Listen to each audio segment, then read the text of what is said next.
Hello. Here I want to explain the graph of a quadratic polynomial. So here I have written the quadratic polynomial x square plus 2x minus 3. That square is not proper. Okay, I have taken in the Excel sheet, so that what happened, I can easily get the graph. You can easily see the graph when I put the values. So whatever the polynomial is given, you have to keep it a letter y, because in the graph we have x axis, y axis, that is why. Because the polynomial is in x, so we should equate it to y.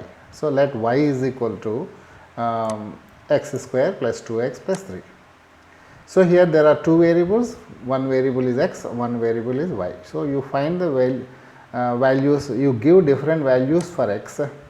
So let me give you different values of x, and you will be getting y value for the different values of x. So because here in the y I have already made some calculation using Excel commands.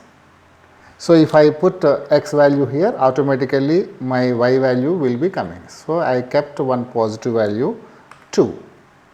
So now as soon as I keep 2 5, so I got the ordered pair 2 5. You can see the blue dot which is 2 5, x is on 2, okay, y is on 5. So now I will put 5, okay, one more positive number, so I will be getting one more. So 2 5. So now I will put 0, okay. Automatically the x axis and y axis will be moving, because it is a computerized Excel sheet oriented. So now I am keeping a 0. So then what happened, it came like that.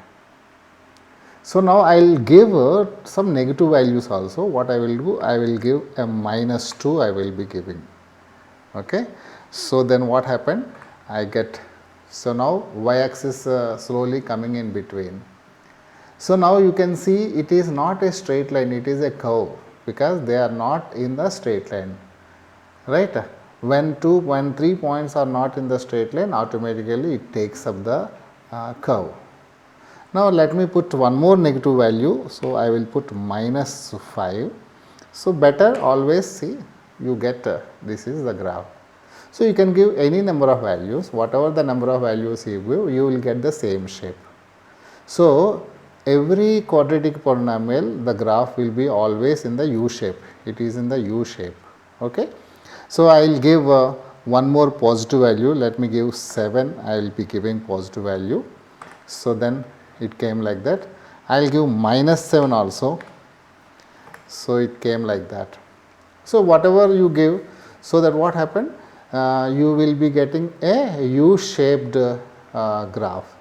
So every quadratic, you take any quadratic polynomial and you draw the graph, so you will be getting U shape. Now solutions. This graph is intersecting the horizontal line. So that horizontal line is x axis. This graph is intersecting horizontal line at two different places. That means those intersecting points are the solutions of the quadratic polynomial. So as we know, quadratic polynomial has two solutions, right, two zeros. So the graph is meeting x axis at two different points, therefore it has two solutions, okay. In my previous example, linear polynomial, the graph intersects x axis at only one point, therefore that is only 1 0 for a linear polynomial. So similar way, you can draw the graph of a cubic polynomial. So you take a cubic polynomial and using a simple Excel command, you find out x value and y values. You give different values for x, you will be getting different values of y, and you can see the graph. In the textbook directly they have given some graphs and they asked us to find out how many zeros are there, okay, like that it is asked. I hope you have understood. Thank you.